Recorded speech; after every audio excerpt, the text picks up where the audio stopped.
Di hari pernikahanku, ibu mertua dengan keja menghina ibuku di depan 500 tamu undangan. Dia berkata, "Dasar orang kampung, lihat pakaiannya norak seperti ondel-ondel." Saat itu juga aku langsung berdiri, membatalkan pernikahan. Kubalas perbuatan mereka. Kupastikan ibu mertua yang sombong tidak akan pernah bisa lagi menginjak harga diriku dan ibuku. Karena sebelum ceritanya dimulai, silakan tulis di kolom komentar dari daerah mana saja teman-teman yang menonton cerita ini. Jangan lupa like dan subscribe agar channel ini bisa semakin berkembang dan bisa mempersembahkan cerita yang lebih menarik lagi. Suasana gedung pertemuan itu sangat megah dengan hiasan bunga yang memenuhi setiap sudut ruangan. Sebanyak 500 tamu undangan telah hadir, memenuhi kursi-kursi yang disediakan. Mereka semua datang untuk menyaksikan penyatuan dua keluarga besar dalam sebuah ikatan pernikahan antara Farida dan Vicky. Farida berdiri di atas pelaminan dengan balutan busana, pengantin yang sangat anggun lengkap dengan hijab yang menutupi kepalanya. Di sampingnya Vicky tampak gagah dengan pakaian pengantin yang serasi. Namun, keceriaan itu tidak bertahan lama ketika Ibu Rina, ibu kandung Vicky, berjalan menuju panggung utama dengan langkah yang sangat angkuh. Ia mengambil mikrofon dari tangan pembawa acara tanpa permisi. Suara denging mikrofon itu membuat seluruh tamu undangan terdiam dan memusatkan perhatian ke arah panggung. Ibu Rina menatap tajam ke arah Ibu Marwah yang duduk di kursi barisan depan dengan pakaian kebaya yang tampak sangat bersahaja. Dengan suara yang sengaja dikeraskan agar terdengar sampai ke sudut ruangan paling belakang, Ibu Rina mulai berbicara. Ia menunjuk Ibu Marwah dengan jari telunjuknya yang dihiasi perhiasan berkilauan. Kata-kata yang keluar dari mulutnya sangat tajam dan menyakitkan hati. Ia menyebut Ibu Marwah sebagai orang kampung yang tidak tahu diri karena berani hadir di acara semegah ini dengan pakaian yang menurutnya sangat buruk. Ibu Rina bahkan berteriak bahwa pakaian Ibu Marwah terlihat norak seperti ondel-ondel di tengah keramaian. Setelah mengucapkan kalimat itu, Ibu Rina tertawa dengan sangat puas. Tawanya menggema di seluruh ruangan gedung yang luas tersebut. Hal yang paling membuat hati Farida hancur adalah ketika ia melihat Vicky calon suaminya ikut tertawa bersama ibunya. Tidak hanya Vicky, keluarga besar mereka pun tampak menikmati hinaan yang ditujukan kepada Ibu Marwah. Mereka seolah setuju bahwa keberadaan Ibu Marwah di sana hanyalah sebuah lelucon yang layak untuk ditertawakan di depan umum. Farida melirik ke arah ibunya. Ibu Marwah hanya terdiam membisu dengan wajah yang tetap tenang meski hatinya pasti sedang tersayat. Ibu Marwah menatap Farida dengan sorot mata yang teduh seolah sedang memberikan isyarat agar Farida tidak perlu menghiraukan hinaan itu dan melanjutkan prosesi pernikahan. Namun, harga diri Farida tidak bisa menerima perlakuan semacam itu. Ia melihat betapa ibunya telah berkorban banyak untuk mendidiknya hingga menjadi wanita yang sukses seperti sekarang. Farida tidak akan membiarkan wanita yang paling ia cintai diinjak-injak harga dirinya oleh orang-orang yang merasa diri mereka lebih tinggi hanya karena harta benda. Farida melangkah maju dan merebut kembali mikrofon dari tangan Ibu Rina dengan gerakan yang cepat dan tegas. Tindakan Farida membuat tawa Ibu Rina dan Vicky terhenti seketika. Seluruh tamu undangan kini menahan napas, menunggu apa yang akan dilakukan oleh pengantin wanita tersebut. Farida berdiri tegak di depan mikrofon dengan suara yang bergetar namun penuh dengan ketegasan. Ia menyatakan dengan lantang bahwa mulai detik ini juga pernikahan antara dirinya dan Vicky dibatalkan. Ia menegaskan bahwa ia tidak akan pernah sudi menjadi bagian dari keluarga yang tidak memiliki adab dan rasa hormat kepada orang tua. Farida kemudian membongkar kenyataan pahit yang selama ini ditutupi oleh keluarga Vicky. Ia menjelaskan kepada seluruh tamu undangan bahwa seluruh biaya gedung, dekorasi, hingga makanan yang mereka nikmati saat ini 100% dibayar oleh uang pribadi Farida. Ia juga mengungkapkan bahwa perusahaan milik keluarga Vicky sebenarnya sedang berada di ambang kebangkrutan dan memiliki banyak sekali beban utang yang belum terbayar. Keluarga Vicky selama ini hanya memanfaatkan kekayaan Farida untuk menutupi kemiskinan mereka agar tetap terlihat terpandang di mata sosialita lainnya. Mendengar pernyataan itu, wajah Ibu Rina dan Vicky berubah menjadi pucat. Pasti, para tamu undangan mulai berbisik-bisik dan menatap sinis ke arah keluarga pengantin pria. Farida tidak berhenti sampai di situ. Ia mengeluarkan sebuah perangkat penyimpan data berukuran kecil dari saku pakaiannya. Ia melempar benda itu ke dalam gelas minuman yang ada di depan Vicky sambil berkata bahwa itu adalah hadiah terakhir untuk mereka semua yang akan mereka nikmati keesokan paginya. Farida kemudian turun dari pelaminan dan menghampiri ibunya. Ia menggandeng tangan Ibu Marwa dengan penuh rasa bangga dan melangkah keluar dari gedung tanpa menoleh sedikit pun ke belakang. Langkah kakinya terasa sangat ringan karena ia tahu bahwa ia telah menyelamatkan dirinya dan ibunya dari sebuah penderitaan panjang. Ia meninggalkan kekacauan di dalam gedung yang kini penuh dengan teriakan, kemarahan dari para penagih utang yang ternyata juga hadir di antara para tamu undangan tersebut.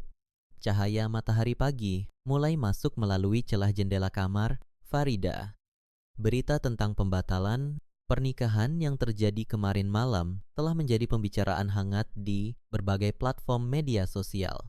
Ibu Rina dan Vicky tidak tinggal diam setelah dipermalukan di depan banyak orang. Mereka mencoba melakukan serangan balik dengan mengunggah pernyataan yang memutarbalikkan fakta. Ibu Rina membuat video yang menunjukkan dirinya seolah-olah menjadi korban dari perilaku Farida yang dianggapnya sebagai wanita yang tidak tahu berterima kasih dan durhaka kepada calon mertua. Vicky juga menuliskan kata-kata yang menyudutkan Farida dengan menyebutnya sebagai wanita yang tidak stabil secara emosional. Mereka berharap dengan cara ini, masyarakat akan berpihak kepada mereka dan menghujat Farida serta Ibu Marwa. Namun mereka tidak menyadari bahwa Farida sudah merencanakan langkah yang jauh lebih cerdas dan mematikan untuk membalas perbuatan mereka. Farida duduk dengan tenang di meja makan sambil menikmati sarapan bersama Ibu Marwa. Ia sama sekali tidak terlihat cemas dengan berita-berita miring yang sedang beredar. Farida tahu bahwa kebenaran akan segera terungkap dengan sendirinya. Ia telah mengatur sistem pengiriman pesan otomatis yang akan mengirimkan dokumen-dokumen penting kepada 500 tamu undangan yang hadir kemarin malam. Dokumen tersebut berisi bukti otentik mengenai penggelapan dana perusahaan yang dilakukan oleh keluarga Vicky selama bertahun-tahun.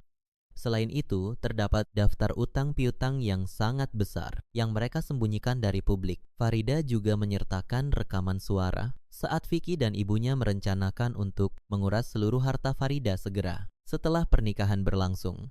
Semua bukti itu dikirimkan tepat pada jam 800 pagi saat dimana semua orang biasanya mulai membuka perangkat komunikasi mereka untuk memulai aktivitas harian. Benar saja, hanya dalam hitungan menit. Situasi di rumah mewah milik keluarga Vicky berubah menjadi sangat kacau. Telepon di rumah mereka tidak berhenti berdering dari para kolega bisnis yang merasa tertipu.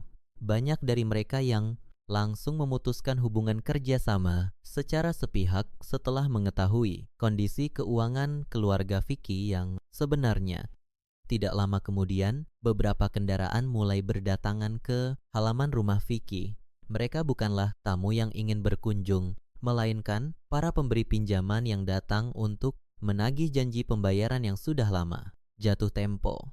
Ibu Rina yang awalnya masih mencoba bersikap angkuh di depan kamera, ponselnya kini mulai merasa ketakutan. Ia melihat dari balik jendela betapa banyak orang yang sedang marah dan menuntut penjelasan di depan gerbang rumahnya yang selama ini dianggap sebagai simbol kejayaan mereka. Vicky mencoba menghubungi Farida berkali-kali, namun nomor Farida sudah tidak dapat dihubungi lagi. Ia merasa sangat frustrasi karena selama ini dialah yang selalu merasa memegang kendali atas hubungan mereka. Vicky tidak pernah menyangka bahwa Farida yang selama ini terlihat lembut dan selalu mengalah bisa bertindak sejauh ini. Farida memang sengaja menghilang untuk sementara waktu agar bisa fokus pada langkah selanjutnya ia membawa Ibu Marwa ke sebuah tempat yang aman dan nyaman agar ibunya tidak terganggu oleh tekanan dari luar. Farida ingin memastikan bahwa ibunya mendapatkan kedamaian yang layak setelah dihina secara kejam. Di tempat persembunyian itu, Farida terus memantau pergerakan pasar saham dan kondisi perusahaan keluarga Vicky melalui perangkat elektroniknya. Ia melihat nilai aset perusahaan keluarga Vicky terus merosot tajam seiring dengan hilangnya kepercayaan dari para investor. Di tengah kepanikan itu, Ibu Rina mencoba untuk mencari bantuan kepada teman-teman sosialitanya yang dulu selalu memuji. Namun, kenyataan pahit kembali menghantamnya. Tidak ada satuun dari mereka yang mau mengangkat telepon atau membalas pesan singkat darinya. Mereka semua menjauh, seolah-olah Ibu Rina adalah wabah yang sangat berbahaya bagi reputasi mereka. Ibu Rina mulai menyadari bahwa persahabatan yang selama ini ia banggakan hanyalah berdasarkan pada status sosial dan harta semata. Kini, saat ia sedang berada di posisi paling bawah, ia benar-benar sendirian. Sementara itu, Farida mulai menyiapkan dokumen hukum untuk mengambil kembali seluruh biaya yang telah ia keluarkan untuk keperluan pernikahan yang gagal tersebut. Ia tidak akan membiarkan sepeser pun uangnya dinikmati oleh orang-orang yang telah menghina ibunya. Farida ingin memastikan bahwa setiap tetes keringatnya kembali ke tangan yang tepat dan digunakan untuk hal yang lebih bermanfaat. Kekacauan di kediaman Vicky semakin menjadi-jadi ketika pihak keamanan lingkungan mulai turun tangan untuk menenangkan massa yang berkerumun. Vicky yang merasa terpojok mulai menyalahkan ibunya karena telah memicu kemarahan Farida di pesta kemarin. Ia berteriak bahwa tindakan ibunya yang terlalu sombong telah menghancurkan masa depan mereka semua. Pertengkaran hebat terjadi di dalam rumah tersebut antara anak dan ibu yang sebelumnya tertawa puas bersama di atas penderitaan orang lain. Farida yang mengetahui hal itu dari laporan orang kepercayaannya hanya bisa tersenyum kecil. Ia merasa bahwa ini barulah permulaan dari proses pembalasan yang sesungguhnya. Farida bertekad untuk menunjukkan kepada mereka bahwa kehormatan seseorang tidak bisa dibeli dengan uang dan mereka yang berani menghina orang tuanya harus siap menanggung akibat yang sangat berat seumur hidup mereka. Farida menutup perangkat elektroniknya dan menatap Ibu Marwa yang sedang tersenyum tulus ke arahnya. Kebahagiaan ibunya adalah prioritas utama Farida sekarang. Kondisi keuangan keluarga Vicky benar-benar hancur total hanya dalam waktu 1 malam akibat tersebarnya bukti penggelapan dana tersebut. Pabrik-pabrik milik keluarga mereka terpaksa berhenti beroperasi secara mendadak karena seluruh pemasok bahan baku menolak mengirimkan barang sebelum semua tunggakan masa lalu dibayar lunas.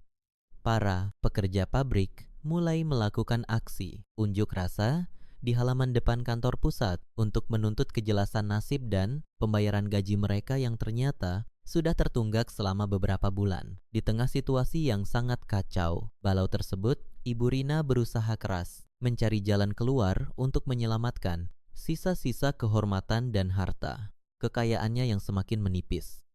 Ia menolak untuk menyerah pada keadaan dan memutuskan untuk mendatangi sebuah bank swasta berskala internasional yang berada di pusat kota bisnis. Ibu Rina mengumpulkan seluruh sisa dokumen aset berharga termasuk beberapa sertifikat tanah dan bangunan mewah yang masih terdaftar atas namanya pribadi.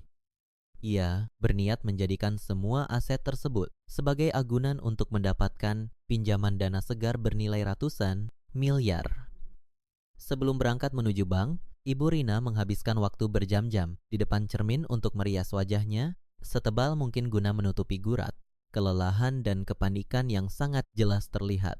Ia mengenakan pakaian yang dipenuhi dengan payet berkilauan dan rancangan desainer ternama dipadukan dengan berbagai perhiasan berlian berukuran besar yang melingkar di leher, pergelangan tangan, hingga jari-jarinya. Ibu Rina sengaja berdandan dengan sangat mewah dan berlebihan karena ia ingin menciptakan ilusi bahwa dirinya masih merupakan seorang wanita dari kalangan atas yang memiliki kekayaan tidak terbatas.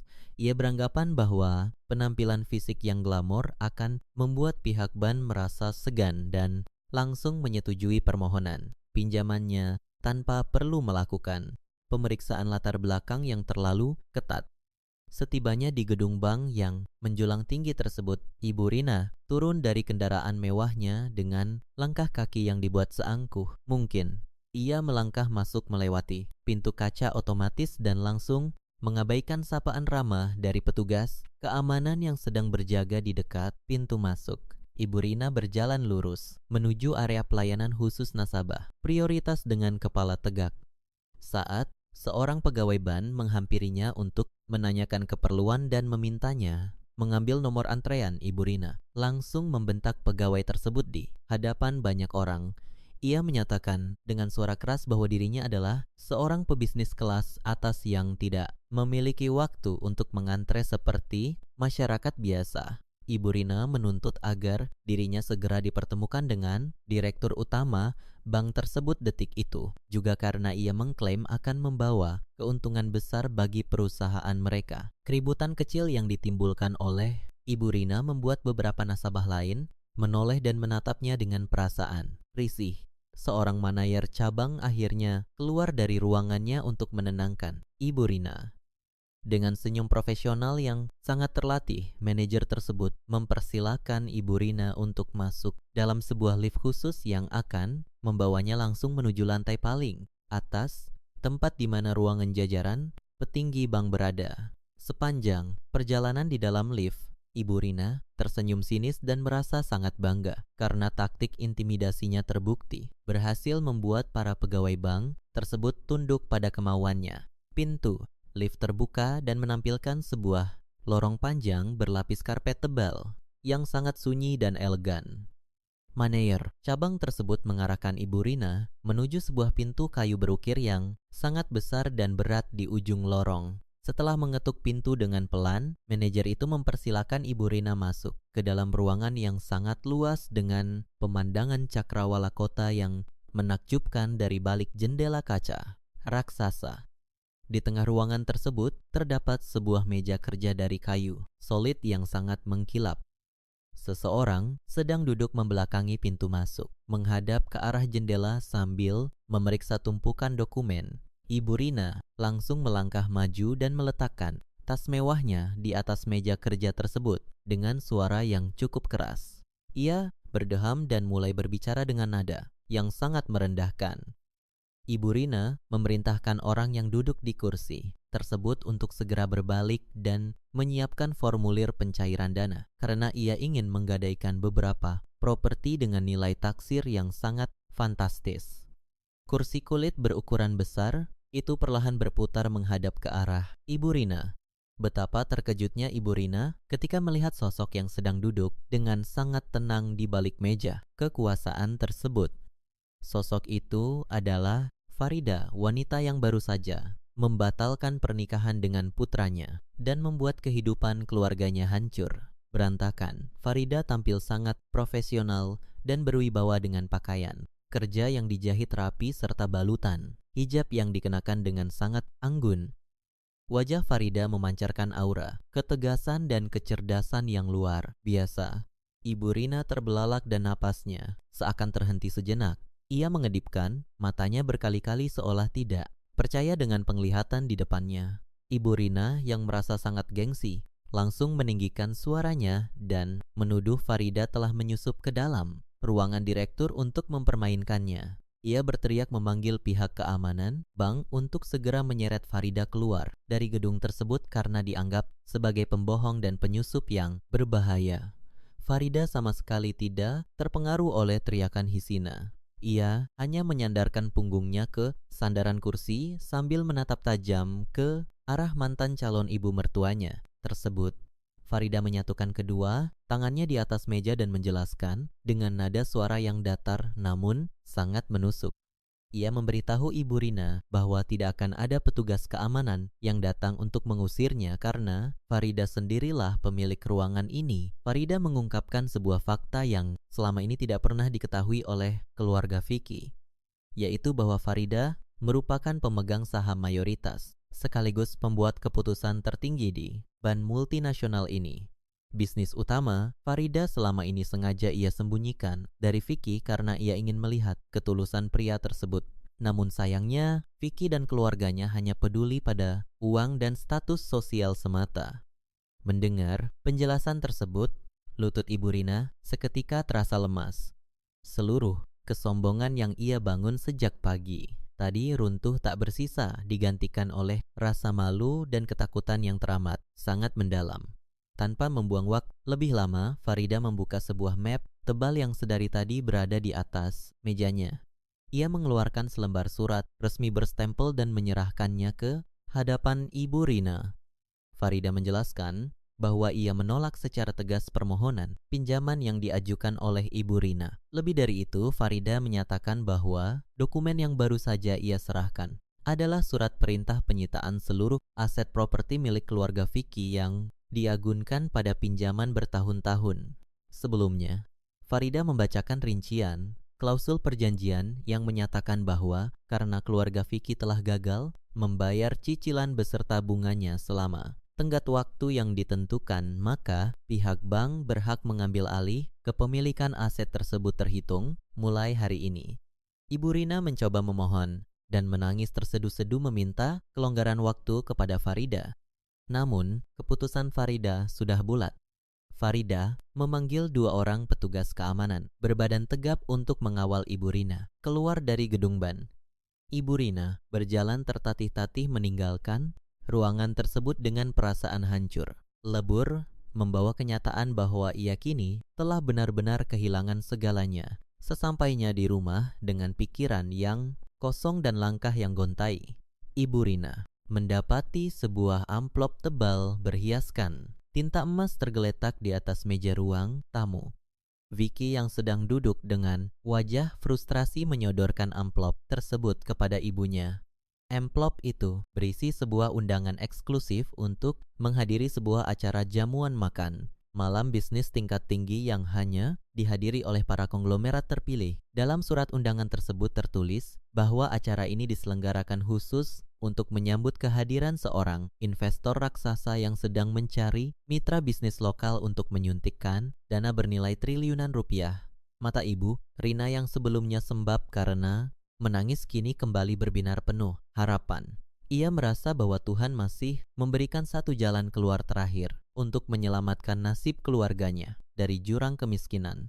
Ibu Rina segera memerintahkan Vicky untuk bersiap-siap karena mereka harus menghadiri acara tersebut dan melakukan segala cara untuk memenangkan hati sang investor raksasa, tanpa menyadari bahwa sebuah kejutan yang jauh lebih besar sedang menanti mereka di sana. Acara jamuan makan malam yang sangat megah itu diadakan di sebuah aula utama Hotel Bintang 5 yang berlokasi di pusat kawasan elit.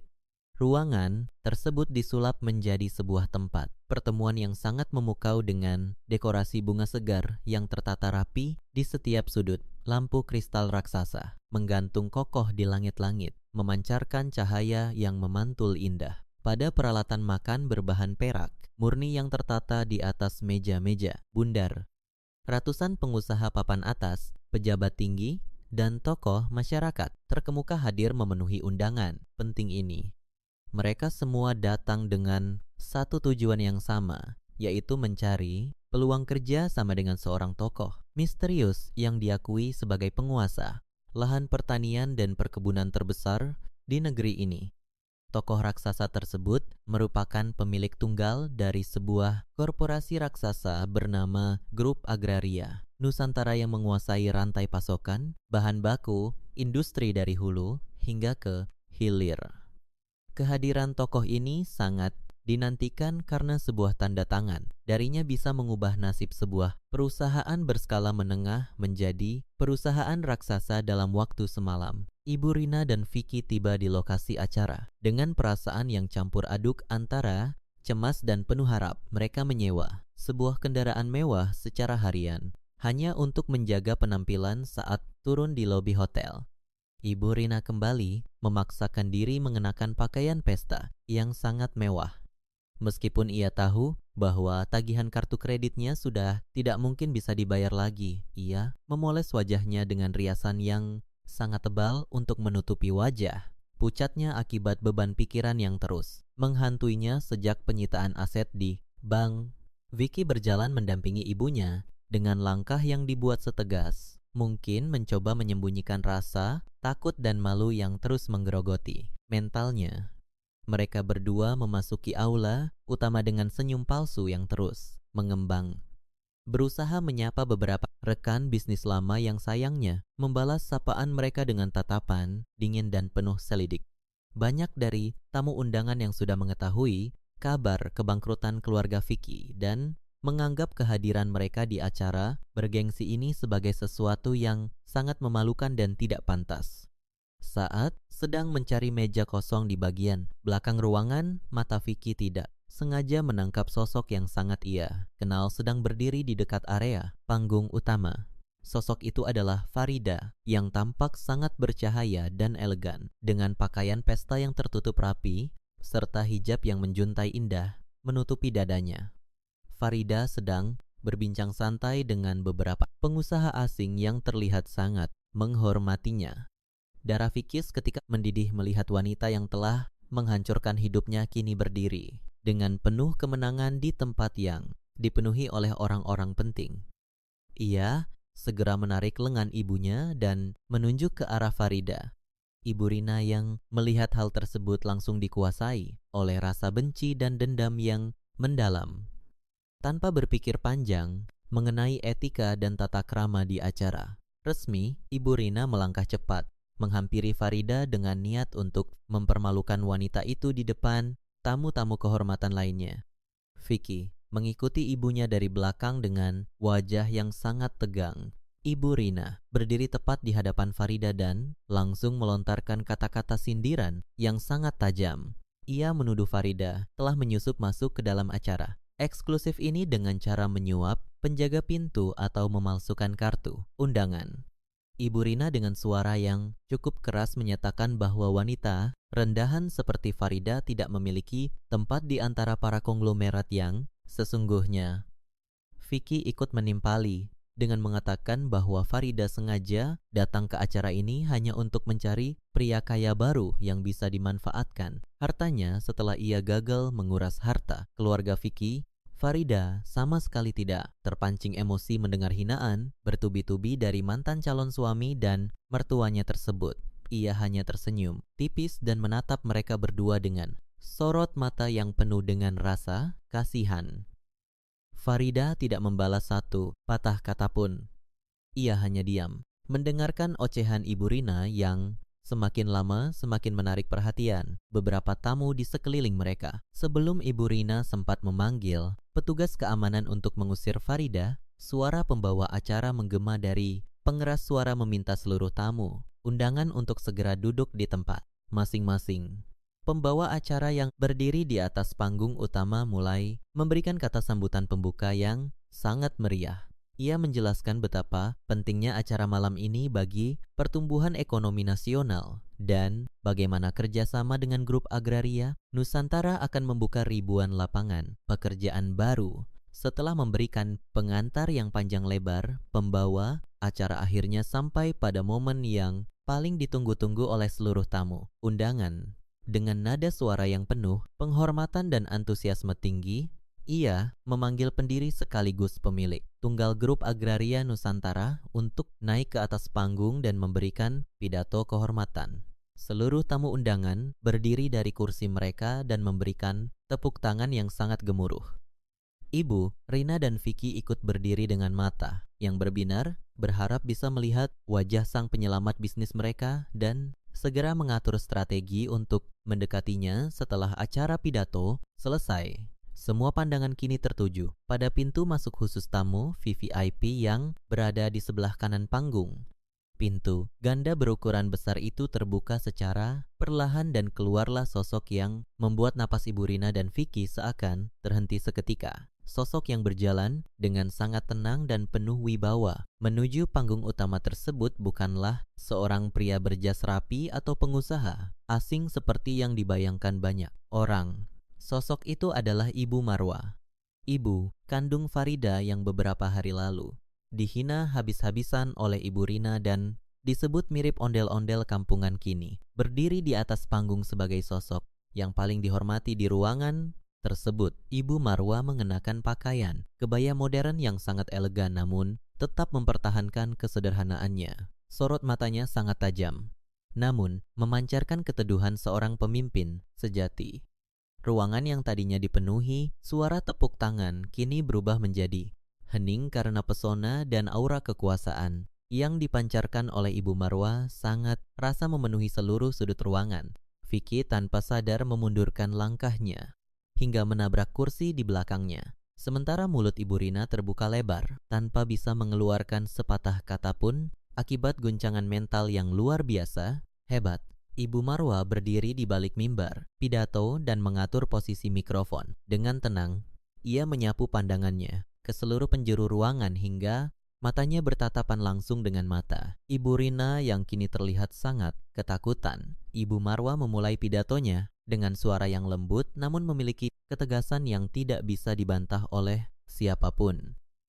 Ia berbicara mengenai pentingnya integritas, kejujuran, dan rasa saling menghargai dalam menjalankan sebuah bisnis yang berkelanjutan. Di pertengahan pidatonya, Ibu Marwa memberikan sebuah pengumuman mengejut yang membuat seluruh ruangan kembali hening.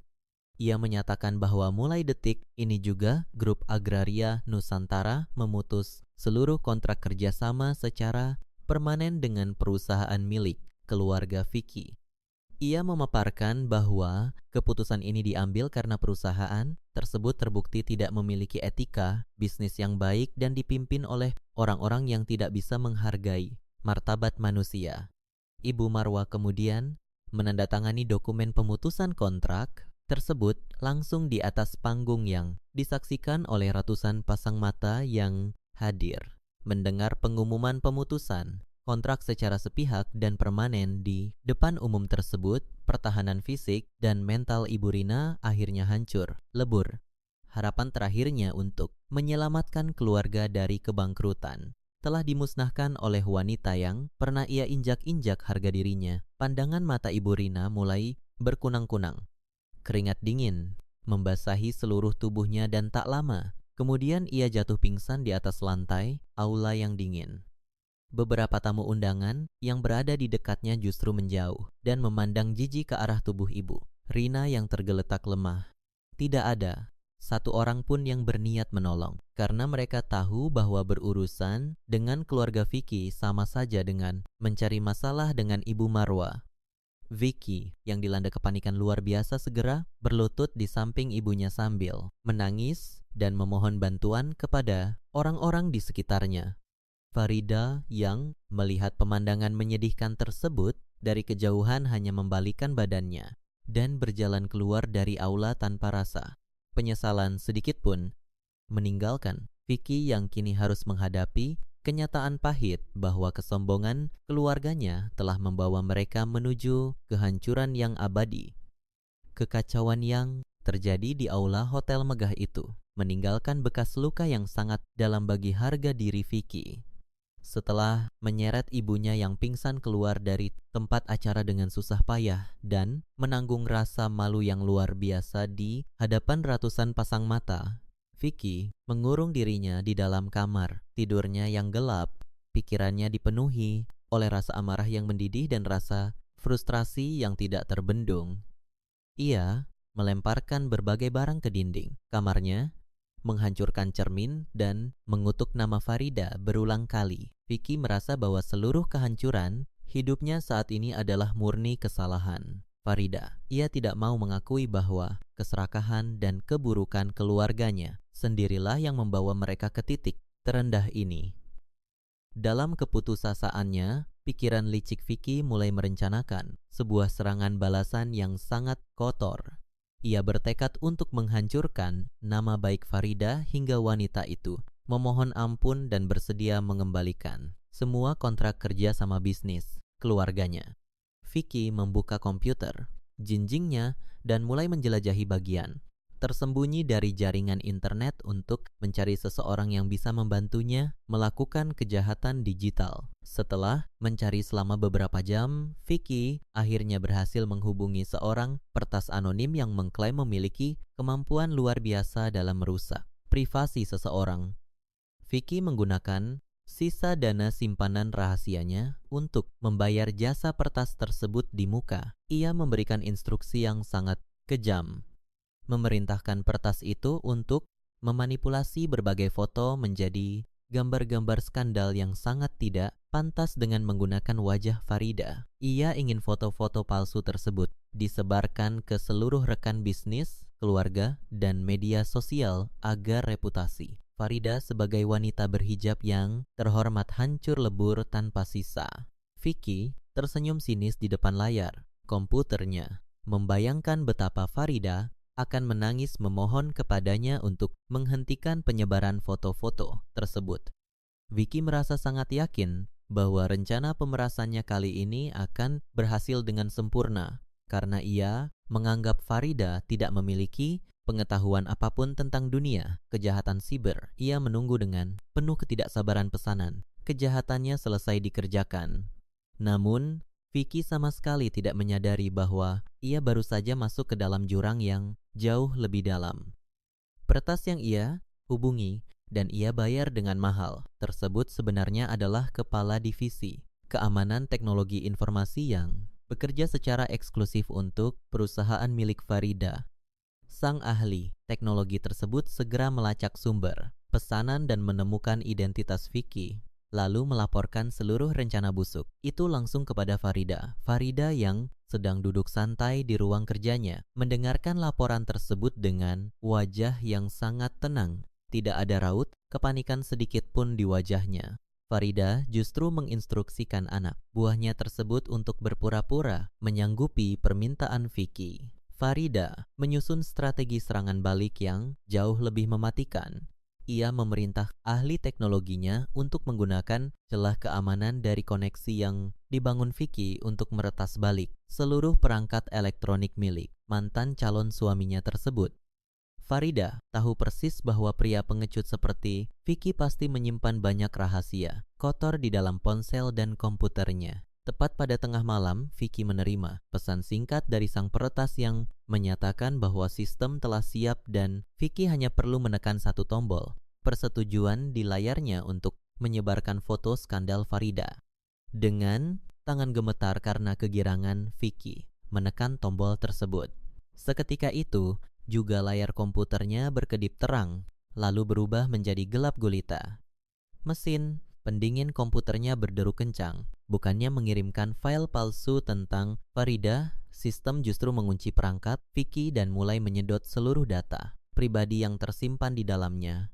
Ratusan foto asli, video perselingkuhan Vicky dengan banyak wanita, riwayat percakapan tidak senonoh, hingga dokumen aliran dana penggelapan perusahaan berpindah tangan dalam hitungan detik.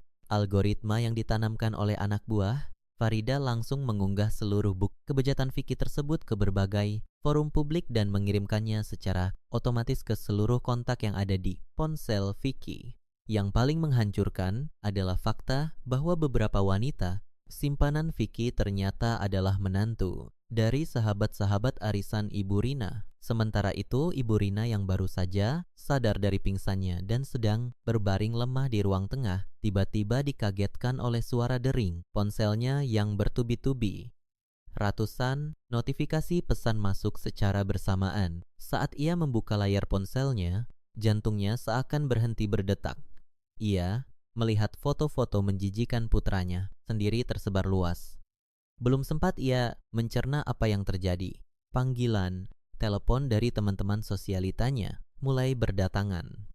Ibu Rina mengangkat salah satu panggilan dengan tangan, bergetar dan langsung disambut oleh makian, kasar dan sumpah serapah dari sahabat karibnya. Temannya itu berteriak histeris, menuduh keluarga Vicky sebagai perusak rumah tangga karena telah menghancurkan pernikahan anak lelakinya. Sahabat-sahabat lain bergantian mengirimkan pesan yang mengutuk ibu. Rina menyebutnya sebagai ibu yang gagal mendidik anak penipu dan sampah masyarakat. mereka semua secara serempak memutus hubungan pertemanan dan bersumpah akan membuat hidup Ibu Rina sengsara. Seluruh reputasi dan kehormatan sosial yang selama ini diagung-agungkan oleh Ibu Rina hancur berkeping-keping malam itu juga. Di tengah gempuran makian dan rasa malu yang tidak tertahankan, Ibu Rina menangis histeris meratapi nasib keluarganya yang sudah benar-benar hancur. Ia berjalan sempoyongan menuju ruang kerja suaminya yang sudah lama tidak terpakai, mencari pelarian dari kenyataan pahit tersebut sambil mengacak-acak tumpukan kertas tua di dalam lemari. Matanya tidak sengaja menangkap sebuah map tebal berisi salinan fisik kontrak kerja sama lama antara perusahaannya dengan grup agraria Nusantara. Entah dorongan dari mana Ibu Rina mulai membaca lembar demi lembar dokumen tersebut dengan mata yang sembab. Tiba-tiba pandangannya terhenti pada sebuah pasal khusus yang mengatur tentang pembatalan sepihak dan dominasi pasar. Pikiran licik Ibu Rina langsung bekerja. Ia merasa menemukan sebuah celah hukum yang sangat brilian.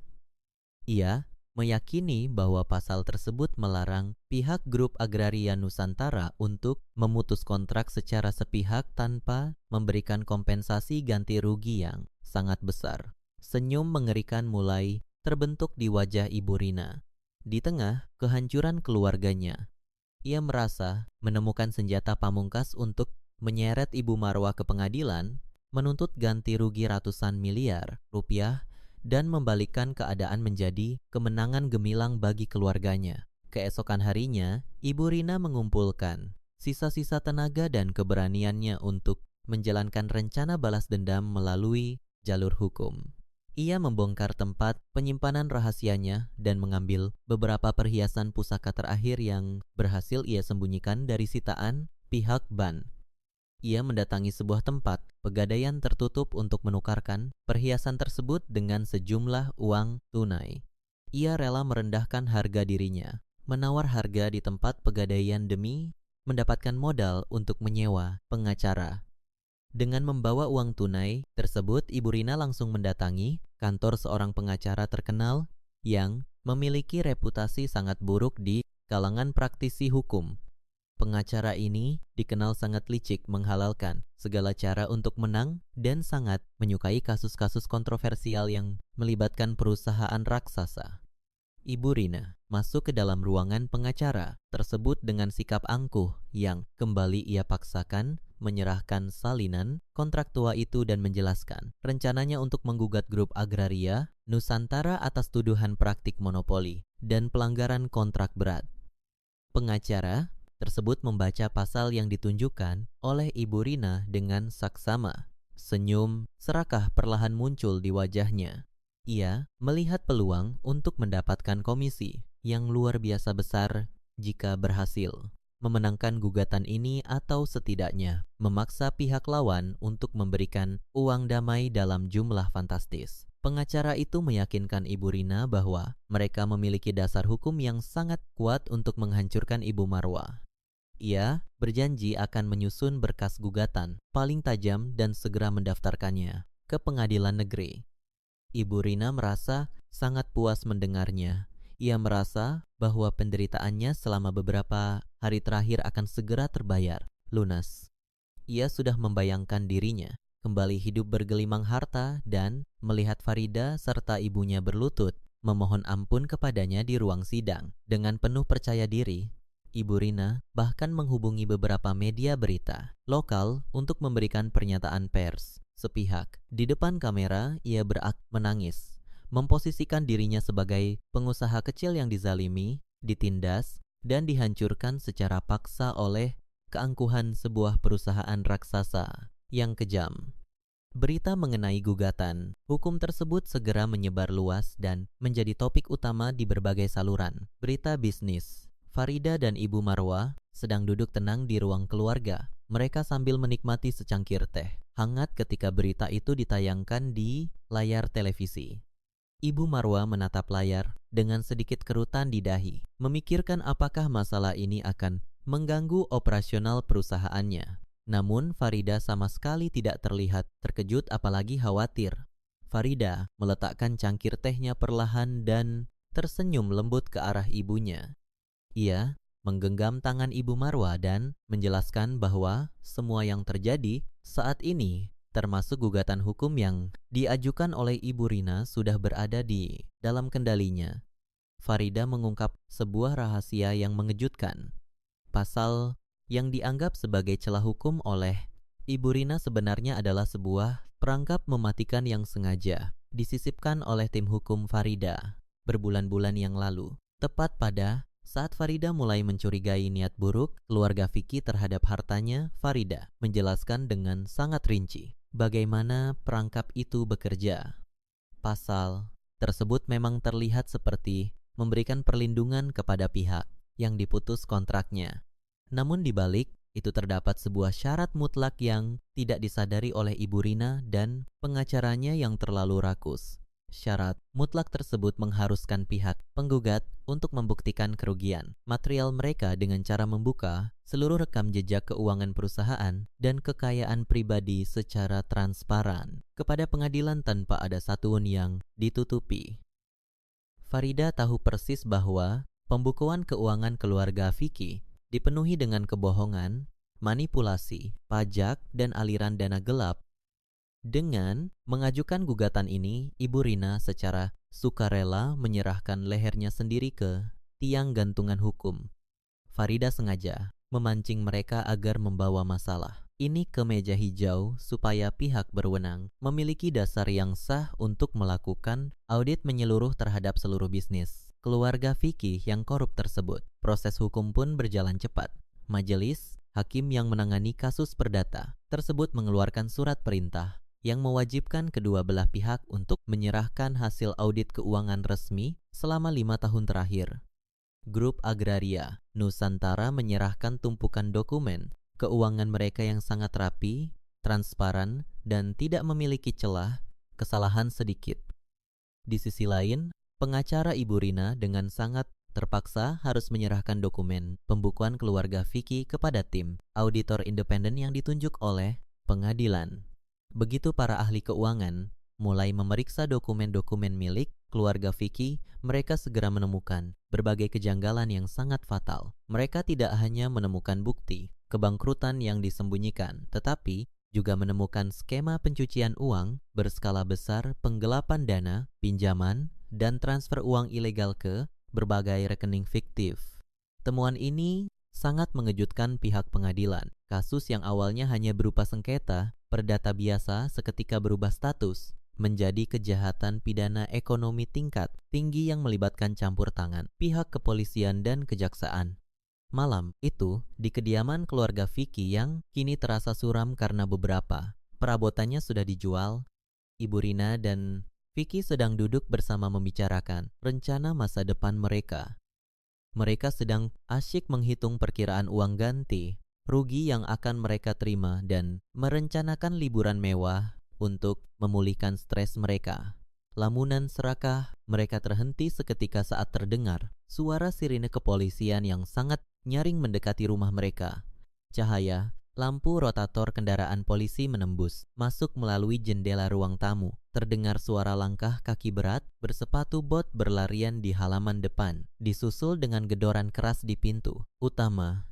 Saat Vicky membuka pintu dengan tangan gemetar, belasan petugas kepolisian berpakaian seragam lengkap langsung merangsek masuk ke dalam rumah. Komandan pasukan membacakan surat perintah penangkapan malam itu juga. Ia menegaskan bahwa kedatangan mereka bukanlah untuk urusan gugatan perdata, melainkan untuk menahan Vicky dan seluruh anggota direksi perusahaannya atas tuduhan tindak pidana pencucian uang dan penipuan terencana. Wajah Ibu Rina dan Vicky memucat bagai mayat hidup. Tubuh mereka kaku, tidak bisa bergerak, menyadari bahwa perangkap emas yang mereka yakini sebagai penyelamat justru mengantarkan mereka langsung ke balik jeruji besi. Suasana malam itu terasa sangat mencekam ketika kendaraan patroli kepolisian membawa Vicky dan Ibu Rina membelah jalanan kota menuju kantor pusat kepolisian. Setibanya di sana, mereka langsung digiring melewati lorong-lorong panjang yang terasa sangat dingin dan asing bagi mereka yang terbiasa hidup dalam kemewahan. Tidak Ada lagi sapaan hormat atau tatapan kagum dari orang-orang di sekitar mereka. Yang ada hanyalah tatapan tajam dari para petugas kepolisian yang sedang menjalankan tugas. Vicky berjalan dengan langkah gontai sambil terus menundukkan kepalanya. Sementara Ibu Rina terlihat masih berusaha mempertahankan sisa-sisa keangkuhannya. Meskipun tubuhnya bergetar hebat, mereka berdua dipisahkan ke dalam ruang pemeriksaan yang berbeda untuk menjalani proses interogasi awal terkait temuan aliran dana ilegal dan manipulasi pembukuan perusahaan yang baru saja terbongkar. Ruangan tempat mereka diperiksa sangat tertutup, hanya diterangi oleh lampu neon yang terang, benderang dan dilengkapi dengan meja, logam serta kursi kayu yang keras. Di dalam ruang interogasi pertama, Vicky duduk berhadapan dengan dua orang penyidik senior yang memiliki sorot mata sangat tajam. Para penyidik tersebut meletakkan tumpukan dokumen hasil audit di atas meja dengan suara bantingan yang cukup keras membuat Vicky terperanjat dari tempat duduknya. Penyidik mulai mencecar Vicky dengan berbagai pertanyaan tajam mengenai asal-usul dana ratusan miliar yang masuk rekening pribadinya dari sumber yang tidak jelas. Mereka menunjukkan bukti transfer, tanda, tangan otorisasi, dan dokumen pendirian perusahaan cangkang yang semuanya mengarah langsung kepada keterlibatan Vicky sebagai direktur utama perusahaan keluarganya. Penyidik menjelaskan dengan nada tegas bahwa kejahatan pencucian, uang, dan penggelapan dana ini merupakan tindak pidana ekonomi tingkat tinggi yang diancam dengan hukuman kurungan penjara selama 15 tahun. Mendengar ancaman hukuman yang begitu berat, pertahanan mental Vicky seketika runtuh. Pria yang selama ini selalu bersikap sombong dan merasa berkuasa itu kini hanya bisa berkeringat dingin dengan napas yang tersengal-sengal karena ketakutan yang luar biasa. Sementara itu, di ruangan yang bersebelahan, Ibu Rina duduk dengan gelisah menghadapi seorang penyidik wanita. Berbeda dengan ruangan Vicky, ruangan tempat Ibu Rina diperiksa memiliki sebuah kaca cermin besar yang menutupi salah satu sisi dindingnya. Ibu Rina mengira itu hanyalah cermin biasa yang ada di ruang interogasi pada umumnya. Ia tidak mengetahui bahwa di balik kaca tersebut terdapat ruang pemantau tersembunyi. Di dalam ruang pemantau yang gelap itu, Farida berdiri dengan tenang sambil bersedekap dada, mengamati setiap gerak-gerik keluarga mantan calon suaminya tersebut. Farida telah menggunakan pengaruh dan koneksinya untuk memastikan proses hukum berjalan transparan, dan ia diberikan akses khusus untuk memantau jalannya interogasi melalui fasilitas ruangan tembus pandang tersebut. Ia ingin menyaksikan sendiri bagaimana kesombongan yang selama ini dibangun di atas kebohongan akan hancur oleh keegoisan mereka masing-masing saat dihadapkan pada ancaman hukuman penjara yang nyata. Kembali ke ruang interogasi Vicky. Tekanan dari para penyidik semakin bertambah berat. Mereka menegaskan bahwa seluruh bukti sudah sangat kuat dan Vicky tidak memiliki celah lagi untuk menyangkal. Dalam keadaan panik dan sangat putus asa, insting bertahan hidup, Vicky yang paling pengecut akhirnya muncul ke permukaan. Ia memandang penyidik dengan mata berkaca-kaca dan mulai berbicara dengan nada suara yang memelas. Vicky menyatakan bahwa ia memang menjabat sebagai direktur utama di atas kertas, namun ia sama sekali tidak mengetahui urusan operasional keuangan yang sebenarnya. Ia bersumpah bahwa semua ide kejahatan, pembuatan rekening palsu, dan aliran dana ilegal tersebut adalah hasil rancangan ibunya sendiri. Vicky dengan sangat kejam melemparkan seluruh tanggung jawab dan kesalahan hukum tersebut ke pundak Ibu Rina demi menyelamatkan dirinya sendiri dari ancaman penjara 15 tahun. Ia memutarbalikkan fakta dengan mengatakan bahwa ibunya lah yang memaksa dirinya untuk menandatangani semua dokumen tersebut tanpa memberikan penjelasan apapun. Pernyataan pengkhianatan Vicky tersebut diucapkan dengan sangat jelas dan lantang. Farida yang berada di ruang pemantau segera memberikan isyarat kepada petugas operator untuk menyambungkan saluran audio dari ruangan Vicky ke dalam ruangan tempat Ibu Rina berada. Seketika itu juga suara Vicky yang sedang menjelek-jelekan dan menumbalkan ibunya sendiri terdengar menggema dengan sangat jernih di dalam Ruangan interogasi Ibu Rina. Ibu Rina yang sedang bersikeras mempertahankan argumennya di hadapan penyidik wanita, tiba-tiba terdiam kaku. Matanya terbelalak lebar menatap ke arah pengeras suara yang menempel di sudut langit-langit ruangan. Ia mendengar dengan sangat jelas bagaimana anak laki-laki kesayangannya, darah dagingnya sendiri yang selalu ia bela dan ia banggakan kini tanpa ragu-ragu menusuknya dari belakang.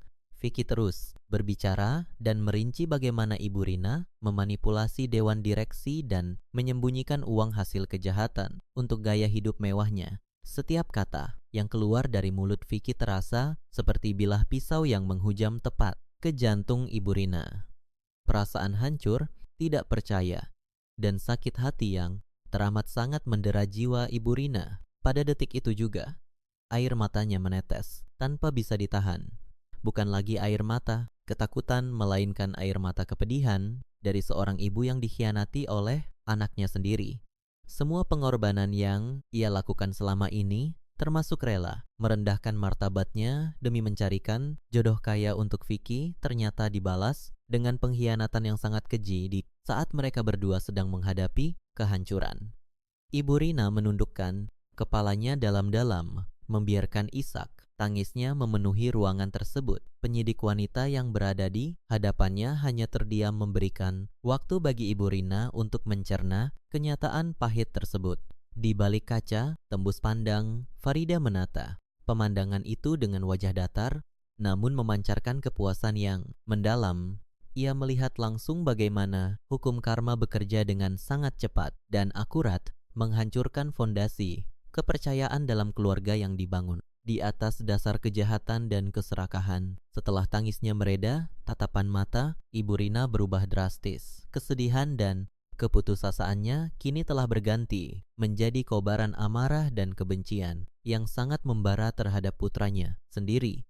Ia merasa bahwa jika anak kandungnya tega membuangnya ke dalam jurang penderitaan, maka tidak ada alasan lagi baginya untuk melindungi pria pengecut tersebut. Ibu Rina mengangkat wajahnya dan menatap lurus ke arah penyidik wanita di hadapannya. Ia menghapus sisa air mata di pipinya dengan kasar dan menarik napas dalam-dalam dengan suara yang dingin dan bergetar karena menahan amarah.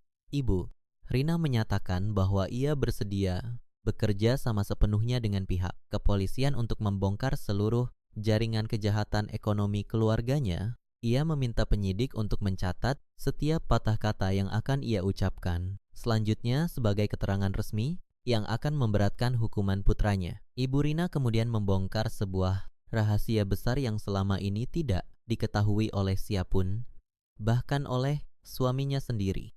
Ia memberitahu penyidik tentang keberadaan sebuah brankas tersembunyi di balik dinding ruang bawah tanah rumahnya.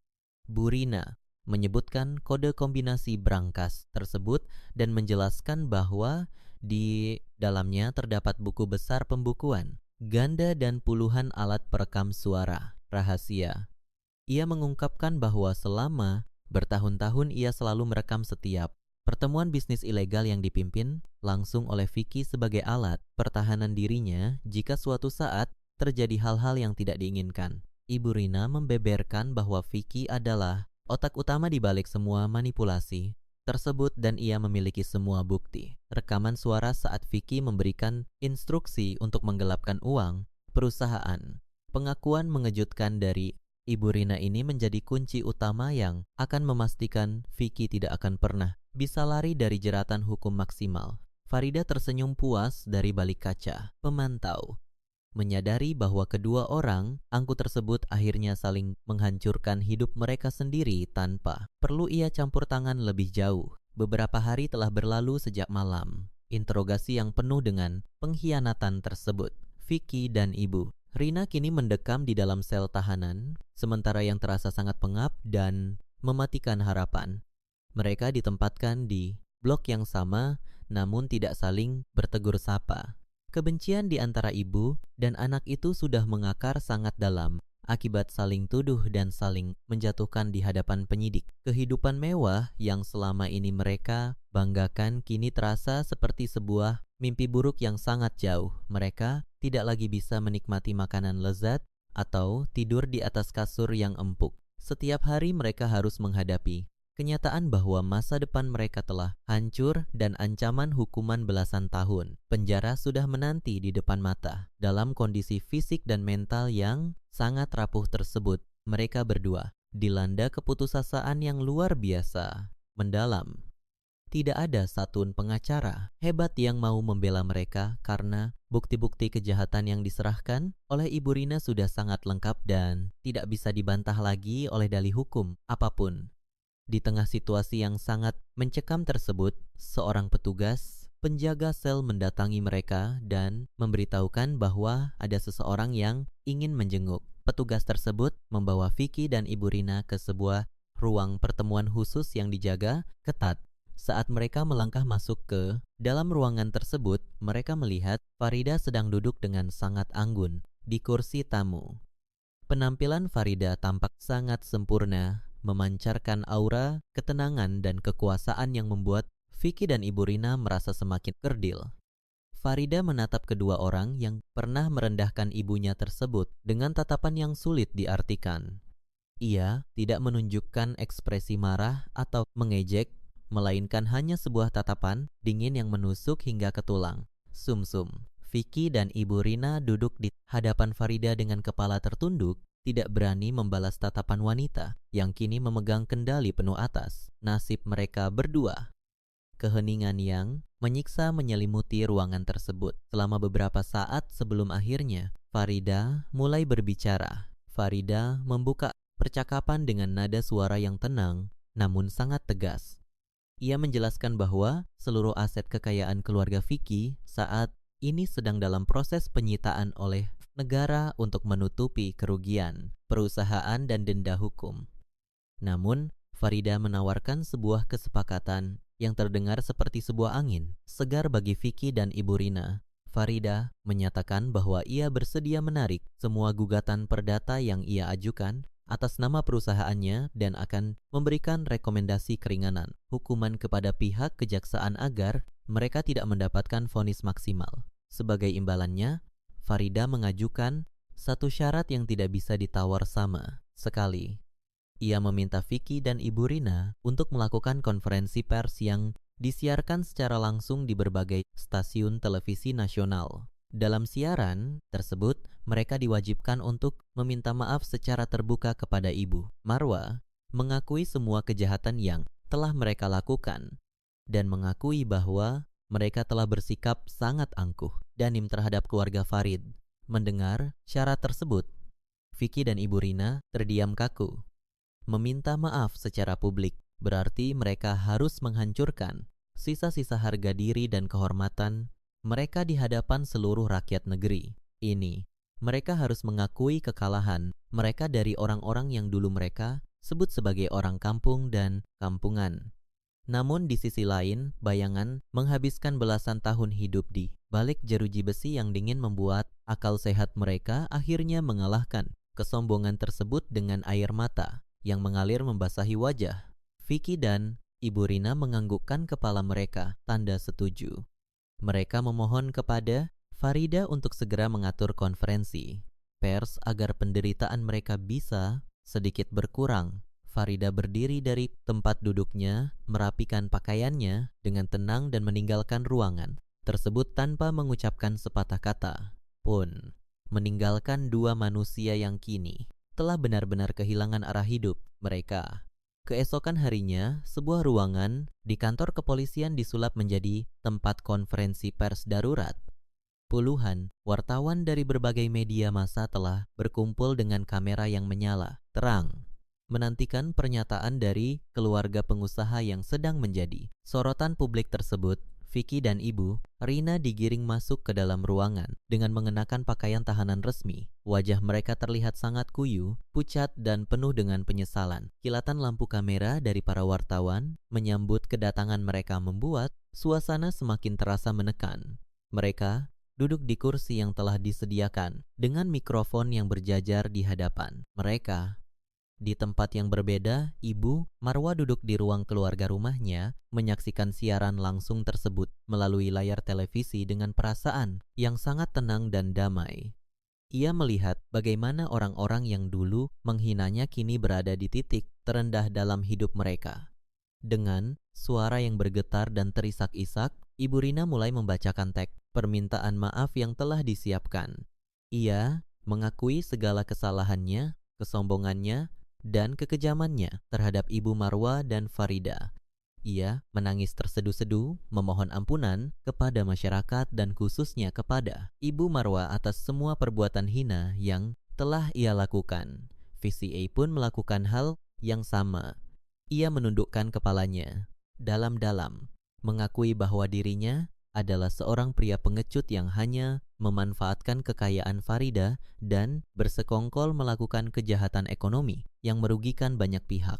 Mereka berdua bahkan bersujud di lantai ruangan konferensi persembuang seluruh harga diri dan keangkuhan mereka di hadapan jutaan pasang mata yang menyaksikan siaran langsung tersebut. Permintaan maaf mereka disiarkan secara penuh tanpa ada satu kalimat yang dipotong menjadi bukti nyata atas kehancuran moral dan sosial keluarga tersebut.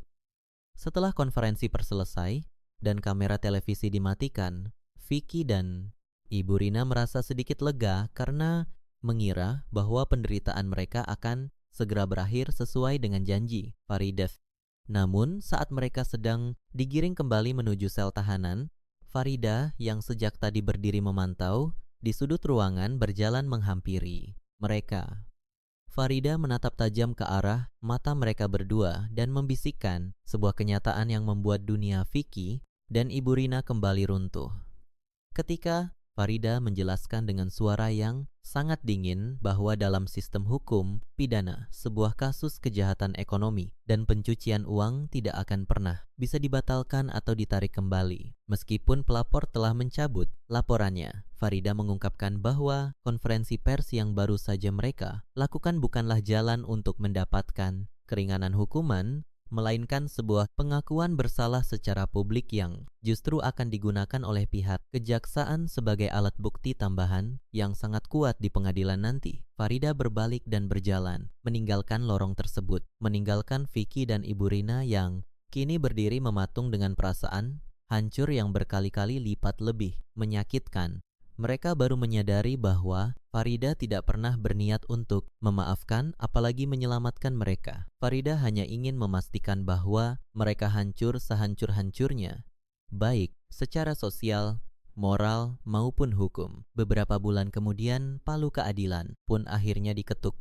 Majelis hakim menjatuhkan vonis penyitaan seluruh aset kekayaan milik keluarga Vicky tanpa tersisa satupun. Ayah Vicky yang selama ini bersembunyi di balik layar turut dijebloskan ke dalam penjara dengan hukuman maksimal. Vicky dan Ibu Rina tidak hanya kehilangan seluruh harta benda mereka, tetapi juga harus menanggung rasa malu dan hukuman sosial seumur hidup atas kejahatan dan kesombongan yang telah mereka tanam sendiri. Mereka jatuh miskin tanpa memiliki sepeser uang pun menjadi pelajaran berharga bagi siapapun bahwa kesombongan akan selalu menemui kehancurannya sendiri. Waktu terus bergulir tanpa henti meninggalkan masa lalu yang kelam di belakang. 1 tahun telah berlalu sejak rentetan peristiwa tragis yang menghancurkan kejayaan semu keluarga Vicky. Kehidupan Ibu Rina mengalami perubahan yang sangat drastis dan menyakitkan. Dulu ia adalah seorang sosialita yang selalu tidur di atas kasur empuk dengan pendingin ruangan yang menyala sepanjang hari. Namun kini ia harus membiasakan diri bangun sebelum matahari terbit di sebuah kamar sewaan yang sempit dan pengap di pinggiran kota yang padat penduduk. Ruangan tempat ia tinggal sekarang sangat jauh dari kata nyaman. Tidak ada lagi perabotan mewah atau pelayan yang siap sedia memenuhi segala keinginannya. Setiap pagi Ibu Rina harus bergegas menuju tempat kerjanya dengan menggunakan kendaraan umum yang sesak berdesakan dengan banyak orang demi menghemat biaya perjalanan. Tubuhnya yang dulu selalu dirawat di pusat kecantikan kini terlihat jauh lebih tua dari usia sebenarnya. Kulit tangannya menjadi kasar dan dipenuhi luka goresan akibat pekerjaan kasar yang harus ia lakukan setiap hari untuk menyambung hidup. Ibu, Rina kini bekerja sebagai tenaga lepas di sebuah usaha catering berskala menengah. Pekerjaan utamanya adalah mencuci tumpukan piring kotor, membersihkan sisa makanan, dan memotong bahan masakan di dapur bagian belakang yang bersuhu panas. Pekerjaan ini sangat menguras tenaga dan pikiran, terutama bagi seseorang yang tidak pernah melakukan pekerjaan kasar seumur hidupnya. Namun hal yang paling menyiksa batin Ibu Rina bukanlah rasa lelah secara fisik, melainkan kenyataan pahit mengenai siapa sosok pemilik usaha catering tempat ia bekerja saat ini. Pemilik catering tersebut adalah seorang wanita paruh yang sangat tegas dan disiplin dalam memimpin usahanya. Wanita itu dulunya adalah asisten rumah tangga yang bekerja di rumah mewah Ibu Rina bertahun-tahun yang lalu. Pada masa jayanya, Ibu Rina seringkali memperlakukan wanita tersebut dengan sangat buruk. Ibu Rina kerap menghina, membentak, dan bahkan memotong gaji wanita itu hanya karena kesalahan kecil yang tidak disengaja. Kini roda kehidupan telah berputar 180 derajat. Wanita yang dulu ia injak-injak harga, dirinya kini berdiri sebagai atasannya, mengawasi setiap gerak-geriknya dengan tatapan yang tajam. Sang pemilik catering sama sekali tidak menunjukkan rasa kasihan kepada Ibu Rina. Ia memperlakukan Ibu Rina sama seperti pegawai lainnya, bahkan cenderung lebih keras untuk memastikan Ibu Rina melakukan pekerjaannya dengan benar. Jika Ibu Rina kurang bersih dalam mencuci peralatan makan atau terlalu lambat dalam memotong sayuran, sang pemilik catering tidak segan-segan menegurnya dengan suara lantang di hadapan pegawai lain. Teguran tersebut seringkali membuat Ibu Rina meneteskan air mata secara diam-diam, menyadari betapa perihnya menerima perlakuan yang sama persis dengan apa yang pernah ia lakukan kepada orang lain di masa lalu. Ia terpaksa menelan mentah-mentah semua keangkuhannya demi mendapatkan upah harian yang hanya cukup untuk membeli makanan sederhana. Ibu Rina tidak memiliki pilihan lain karena tidak ada satuun perusahaan yang mau mempekerjakan seorang wanita paruh dengan catatan latar belakang keluarga yang hancur akibat kasus kejahatan ekonomi. Ia benar-benar terjebak dalam pusaran karma yang sangat menyiksa. Suatu hari, suasana di dapur catering menjadi jauh lebih sibuk dari biasanya. Sang pemilik catering mengumpulkan seluruh pegawai di ruang tengah dan memberikan pengumuman penting. Ia menyampaikan bahwa catering mereka baru saja mendapatkan kontrak besar untuk melayani sebuah acara pernikahan kelas atas yang akan diselenggarakan di sebuah gedung pertemuan paling bergengsi di pusat kota. Acara tersebut mengundang ribuan tamu dari kalangan pejabat dan pengusaha papan atas, sehingga seluruh persiapan harus dilakukan dengan sangat sempurna tanpa ada kesalahan sedikit. Sang pemilik catering membagi tugas kepada setiap pegawai dengan sangat rinci. Ibu Rina ditugaskan untuk masuk ke dalam tim kebersihan yang bertanggung jawab mengambil piring-piring kotor dari meja tamu dan mencucinya di area belakang gedung selama acara berlangsung. Meskipun tugas itu sangat berat dan merendahkan, Ibu Rina hanya bisa mengangguk patuh. Di dalam hatinya ada sedikit perasaan rindu untuk kembali menginjakkan kaki di gedung mewah. Meskipun kini statusnya hanyalah sebagai seorang pelayan kebersihan, hari acara pernikahan yang ditunggu-tunggu pun tiba. Sejak pagi buta, Ibu Rina dan tim catering sudah bersiap menuju lokasi acara. Setibanya di sana, Ibu Rina dibuat takjub oleh kemegahan dekorasi gedung yang jauh lebih indah dan mewah dibandingkan dengan acara-acara yang pernah ia hadiri di masa lalu. Bunga-bunga segar bertebaran di setiap sudut. Lampu kristal memancarkan cahaya yang memukau dan alunan musik klasik terdengar mengalun lembut memenuhi ruangan. Ibu Rina mengenakan seragam catering yang sederhana, mengikat rambutnya asal-asalan dan mulai bekerja, memindahkan peralatan makan dari kendaraan pengangkut ke area dapur belakang. Keringat mulai bercucuran, membasahi wajahnya, melunturkan riasan tipis yang ia kenakan saat ia sedang membawa tumpukan gelas bersih menuju area pintu masuk utama gedung untuk ditata di meja penerima tamu. Langkah Ibu Rina tiba-tiba terhenti. Napasnya seakan tercekat di tenggorokan dan matanya terbelalak lebar menatap sebuah papan bunga raksasa yang terpampang di depan pintu masuk. Di papan tersebut terdapat sebuah foto ukuran besar yang menampilkan wajah kedua mempelai yang sedang berbahagia. Ibu Rina menguk matanya berulang kali, berharap bahwa apa yang ia lihat hanyalah sebuah halusinasi akibat kelelahan. Namun, gambar itu tetap nyata dan sangat jelas. Pengantin wanita yang tersenyum sangat anggun dan bercahaya dalam foto tersebut adalah Farida. Wanita yang setahun lalu ia hina dan ia hancurkan hari pernikahannya bersama putranya kini sedang merayakan hari paling bahagia dalam hidupnya di tempat yang jauh lebih megah. Hati Ibu Rina terasa seperti dihantam batu besar. Perasaan menyesal, malu, dan hancur bercampur aduk menjadi satu. Ia teringat kembali pada kesombongannya di masa lalu yang telah membuang sosok menantu sesempurna Farida hanya demi ambisi dan keserakahan yang tidak berdasar. Tangan Ibu Rina bergetar, hebat memegang nampan berisi gelas. Namun, ia segera menyadarkan dirinya saat mendengar teguran dari koordinator tim catering yang menyuruhnya untuk segera kembali bekerja. Dengan langkah yang terasa sangat berat dan hati yang hancur berkeping-keping, Ibu Rina memaksakan dirinya untuk melanjutkan pekerjaan sebagai pelayan di acara pernikahan wanita yang pernah ia sakiti. Selama acara berlangsung, Ibu Rina berusaha keras menyembunyikan wajahnya. Setiap kali ia harus keluar dari area dapur untuk mengambil piring kotor di meja tamu, ia terus menundukkan kepala, berharap tidak ada satupun tamu undangan atau anggota keluarga pengantin yang mengenalinya. Ia berjalan, mengendap-endap di antara kerumunan. Orang-orang berpakaian mewah, merasa sangat hina dan kerdil dengan seragam cateringnya yang sudah mulai kotor, terkena cipratan sisa makanan.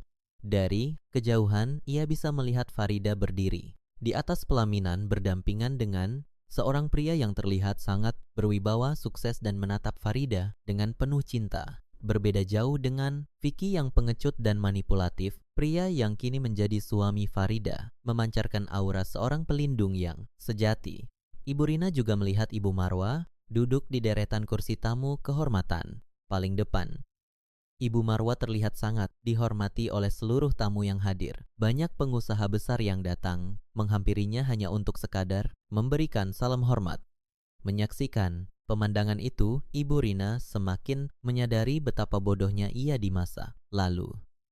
Merendahkan sebuah keluarga yang ternyata memiliki kedudukan yang jauh lebih tinggi dan terhormat dari apa yang bisa ia bayangkan. Penderitaan batin Ibu Rina pada malam itu terasa jauh lebih menyakitkan daripada kelelahan fisiknya. Pesta pernikahan Farida berjalan dengan sangat sempurna, dipenuhi oleh suasana kebahagiaan, kehangatan, dan rasa syukur yang mendalam. Para tamu undangan menikmati hidangan lezat yang disajikan sambil berbincang santai diiringi alunan musik yang merdu. Farida dan suaminya turun dari pelaminan untuk menyapa para tamu secara langsung, menunjukkan sikap kerendahan hati yang membuat mereka semakin dihormati oleh semua orang. Suami Farida adalah seorang pengusaha muda yang sangat sukses, namun memiliki kepribadian yang sangat santun dan menghargai nilai-nilai kekeluargaan. Ia memperlakukan Ibu Marwa bukan hanya sebagai mertua, melainkan sebagai sosok ibu kandungnya sendiri yang sangat ia muliakan. Setiap kali memperkenalkan Ibu Marwa kepada kolega bisnisnya, ia selalu menyebutkan betapa bangganya ia memiliki ibu mertua yang begitu tangguh dan bijaksana. Pemandangan ini menciptakan suasana yang sangat mengharukan, membuktikan bahwa Farida akhirnya menemukan pasangan hidup yang sepadan dan mampu memberikan kebahagiaan sejati setelah melewati badai pengkhianatan di masa lalu. Di sisi lain ruangan, tepatnya di area perjamuan yang sedang sibuk, Ibu Rina terus bekerja tanpa henti. Tenaganya sudah hampir habis. Kakinya terasa kebas karena harus terus berjalan mondar-mandir membawa nampan berisi tumpukan piring kotor yang sangat berat. Seragam catering yang ia kenakan kini sudah benar-benar berantakan, basah oleh keringat dan noda kuah makanan. Rambutnya yang tadinya diikat rapi kini berjatuhan menutupi sebagian wajahnya yang terlihat sangat kelelahan dan kuyuh. Ia memaksakan langkahnya menuju meja tamu yang berada jauh dari area keluarga inti. Ibu Rina berniat untuk segera membersihkan meja tersebut dan kembali ke dapur belakang agar terhindar dari tatapan orang-orang. Namun takdir rupanya memiliki rencana yang berbeda untuk memberikan pelajaran terakhir yang paling membekas bagi kesombongan Ibu Rina. Saat ia berbalik badan dengan membawa nampan penuh piring kotor, ia tidak menyadari bahwa Ibu Marwa sedang berjalan perlahan dari arah yang berlawanan menuju area hidangan penutup. Langkah Ibu Rina terhenti mendadak saat matanya bertatapan langsung dengan mata Ibu Marwa dalam jarak yang sangat dekat. Keterkejutan yang luar biasa hebat menghantam kesadaran Ibu Rina. Tubuhnya gemetar hebat, napasnya memburu, dan rasa panik yang tak tertahankan menguasai pikirannya. Ia merasa sangat malu tertangkap basah dalam kondisi yang begitu menyedihkan oleh orang yang dulu paling sering ia hina. Karena kehilangan fokus dan keseimbangan kedua tangan Ibu Rina tidak mampu lagi menahan beban nampan yang ia bawa. Nampan itu terlepas dari genggamannya dan tumpukan piring kotor beserta sisa makanan jatuh berserakan di atas lantai marmer yang mengkilap. Suara pecahan piring yang sangat keras memecah keheningan yang anggun di dalam ruangan tersebut. Seketika itu juga alunan musik seolah memudar dan seluruh mata tamu undangan tertuju ke arah sumber suara. Keheningan yang menegangkan menyelimuti area perjamuan, menyisakan Ibu Rina yang berdiri mematung di tengah pecahan piring dengan tubuh yang gemetar, ketakutan. Penampilan Ibu Rina pada detik itu benar-benar mencerminkan kehancuran yang mutlak. Dengan wajah yang kotor, seragam yang lusuh terkena noda makanan, dan rambut yang berantakan. Ia terlihat persis seperti hinaan yang pernah ia lontarkan kepada Ibu Marwa setahun yang lalu. Ia benar-benar terlihat seperti sosok yang tidak berharga, kacau, dan menyedihkan di tengah kerumunan orang-orang berpakaian mewah. Para tamu undangan mulai berbisik-bisik. Beberapa di antaranya mengenali wajah Ibu Rina dan memandangnya dengan tatapan jijik serta penuh cibiran. Ibu Rina menundukkan kepalanya dalam-dalam. Air mata, penyesalan, dan rasa malu mengalir deras, membasahi pipinya yang keriput. Ia sangat berharap lantai gedung itu terbuka dan menelannya hidup-hidup agar ia bisa menghindar dari tatapan tajam ratusan pasang mata yang sedang menghakiminya. Ia bersiap menerima cacian dan makian dari Ibu Marwa, menunggu kalimat pembalasan dendam yang akan menghancurkan sisa-sisa harga dirinya menjadi debu. Namun hal yang terjadi selanjutnya justru membuat seluruh tamu undangan terkesima. Ibu Marwa tidak menunjukkan raut wajah, marah, benci, atau mengejek sedikit pun. Ia tidak mengeluarkan kalimat hinaan, apalagi menunjuk-nunjuk Ibu Rina seperti yang pernah Ibu Rina lakukan kepadanya di atas pelaminan masa lalu. Ibu Marwa justru melangkah maju dengan sangat tenang dan anggun mendekati Ibu Rina yang sedang menangis terseduh-seduh. Ia menatap Ibu Rina dengan sorot mata yang penuh dengan rasa iba dan kebijaksanaan. Dari dalam tas kecilnya, Ibu Marwa mengeluarkan selembar sapu tangan kain yang sangat bersih dan terlipat rapi. Tanpa mengucapkan sepatah kata pun, Ibu Marwa menyodorkan sapu tangan tersebut kepada Ibu Rina. Tindakan sederhana, namun penuh makna itu menegaskan perbedaan kelas dan moral yang sesungguhnya di antara kedua wanita tersebut. Ibu Marwa menunjukkan bahwa kebesaran hati dan pemaafan adalah bentuk pembalasan yang paling elegan, yang sekaligus memberikan pukulan telak bagi keangkuhan Ibu Rina yang kini telah hancur lebur tanpa sisa. Ibu Rina menerima sapu tangan itu dengan tangan bergetar. Tangisnya semakin pecah, menyadari betapa berharganya hati wanita yang dulu ia anggap rendah. Di luar gedung pertemuan yang megah tersebut, suasana jalanan malam terasa dingin. Berdiri di balik pagar besi yang menjulang tinggi, seorang pria dengan pakaian yang terlihat usang dan wajah yang tidak terawat sedang menggenggam erat jeruji besi. Pria itu adalah Vicky. Ia tidak memiliki akses untuk masuk ke dalam area acara dan hanya bisa menyaksikan kemeriahan pesta pernikahan mantan calon istrinya dari kejauhan. Dari celah pagar, Vicky bisa melihat dengan jelas bagaimana Farida tersenyum, bahagia berdampingan dengan suami barunya yang sangat sempurna. Ia juga melihat bagaimana ibunya sendiri kini menjadi bahan tontonan akibat menjatuhkan tumpukan piring kotor. Pemandangan itu menyayat hati Vicky dengan sangat kejam. Ia menyadari sepenuhnya bahwa semua kebahagiaan, kehormatan, dan masa depan cerah yang seharusnya menjadi miliknya telah ia hancurkan dengan tangannya sendiri akibat kebodohan dan keserakahannya.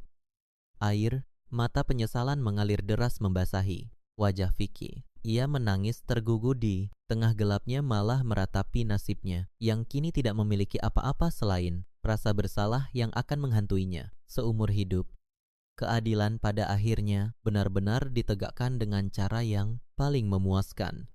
Orang-orang yang selalu mengandalkan kesombongan dan kelicikan untuk merendahkan orang lain telah mendapatkan balasan yang setimpal dengan perbuatan mereka.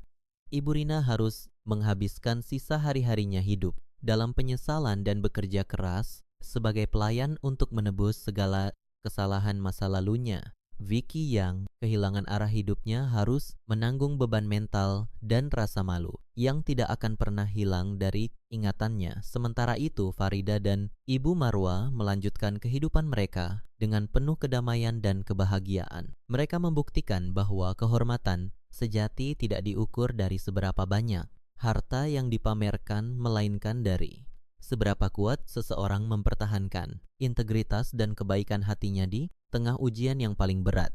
Farida memeluk Ibu Marwa dengan penuh kasih sayang di tengah pesta pernikahan tersebut, melangkah menuju masa depan yang cerah tanpa perlu menoleh ke belakang lagi, mengubur semua kenangan buruk itu bersama dengan hancurnya kesombongan orang-orang yang pernah menyakiti mereka. Ya,